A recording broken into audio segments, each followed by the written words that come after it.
여러분, 이스라엘과 이란 간의 긴장이 점점 더 고조되고 있습니다. 이스라엘의 보복은 불가피해 보이는데 이들이 과연 어떤 목표를 정할 것인지가 중동 전쟁의 향방을 결정할 것입니다. 오늘은 이스라엘이 고려하고 있는 보복 대상과 그 전략에 대해 살펴보겠습니다. 1. 이스라엘의 보복 대상 후보. 이스라엘이 이란에 보복하려고 할 때 가장 중요한 질문은 어디를 공격할 것인가? 입니다. 이스라엘이 선택할 수 있는 주요 보복 대상은 크게 세 가지로 나눌 수 있습니다. 1. 핵무기 개발 시설. 2. 원자력 발전소. 3. 유전 및 석유 수출 시설. 먼저 이란의 핵무기 개발 시설을 공격하는 것은 이스라엘에게 가장 상징적인 타격일 수 있습니다. 이란이 핵무기를 보유하게 된다면 이는 이스라엘의 국가 안보에 심각한 위협이 되기 때문입니다. 하지만 이란의 핵시설들은 한 곳에 몰려있지 않고 여러 곳에 분산되어 있습니다. 예를 들어 나탄즈와 같은 주요 핵시설 외에도 다른 핵개발 지점들이 이란 전역에 숨겨져 있습니다. 따라서 한두 곳의 시설을 공격한다고 해서 이란의 핵 프로그램을 완전히 중단시키기는 어렵습니다. 2. 석유 및 에너지 기반 시설 타격의 가능성.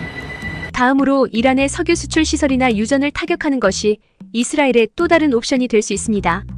이란은 석유와 천연가스를 주요 수출품으로 삼고 있는데 이 수출이 이란 경제의 큰 부분을 차지합니다. 이스라엘이 이 시설들을 공격할 경우 이란의 경제에 막대한 타격을 줄 수 있습니다. 특히 이란의 석유 수출의 95%를 담당하는 카르그 섬과 같은 주요 터미널이 그 타겟이 될 수 있습니다. 그러나 이 선택에도 문제가 있습니다.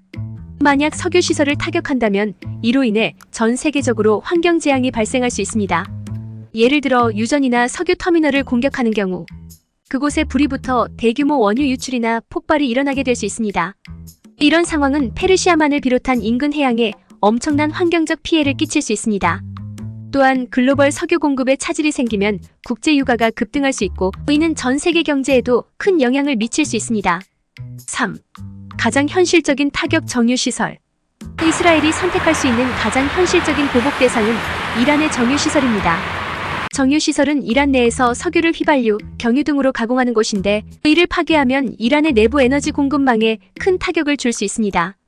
정유시설을 공격하는 것은 석유 수출 시설을 공격하는 것보다 환경적 피해는 덜하면서도 이란 경제에 큰 손실을 안겨줄 수 있는 방법입니다. 특히 이스라엘이 타겟으로 삼을 수 있는 곳 중 하나는 아바단 정유소입니다.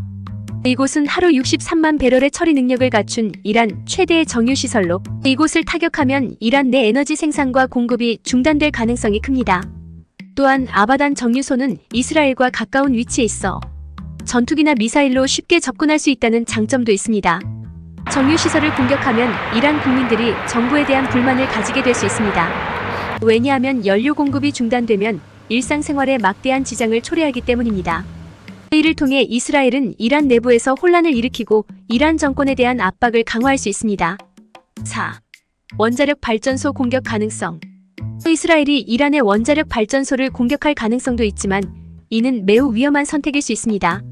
원전 공격은 핵 재앙과 다름없기 때문에 국제사회에서 이스라엘이 크게 비난을 받을 수 있습니다. 특히 부세르 원전과 같은 이란의 원자력 발전소를 타격할 경우 그 파장은 단순한 전쟁 행위가 아닌 전 지구적 환경 재앙으로 이어질 수 있습니다. 따라서 이스라엘은 원자력 발전소보다는 정유시설을 공격하는 것이 더 현실적이고 국제사회의 비난도 덜 받을 수 있는 방법이라고 할 수 있습니다. 5.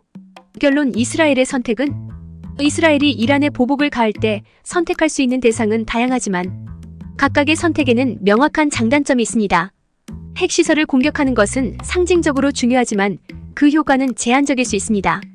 석유 수출 시설을 공격하는 것은 이란 경제에 큰 타격을 줄 수 있지만 환경 재앙과 국제적 고립을 초래할 위험이 있습니다. 따라서 가장 현실적인 선택지는 정유시설을 타격하는 것입니다. 이스라엘이 이러한 타격을 통해 이란에 대한 압박을 가하고 중동 지역에서의 전략적 우위를 점하려는 계산이 깔려있다고 할 수 있습니다. 오늘은 이스라엘의 보복 대상과 그 전략에 대해 알아봤습니다. 앞으로 이스라엘이 어떤 선택을 할지, 그 선택이 중동 전쟁에 어떤 영향을 미칠지 계속 주목해야 할 시점입니다. 앞으로의 상황이 궁금하다면 구독과 좋아요 부탁드리며 다음 시간에도 더 많은 분석으로 찾아뵙겠습니다. 감사합니다.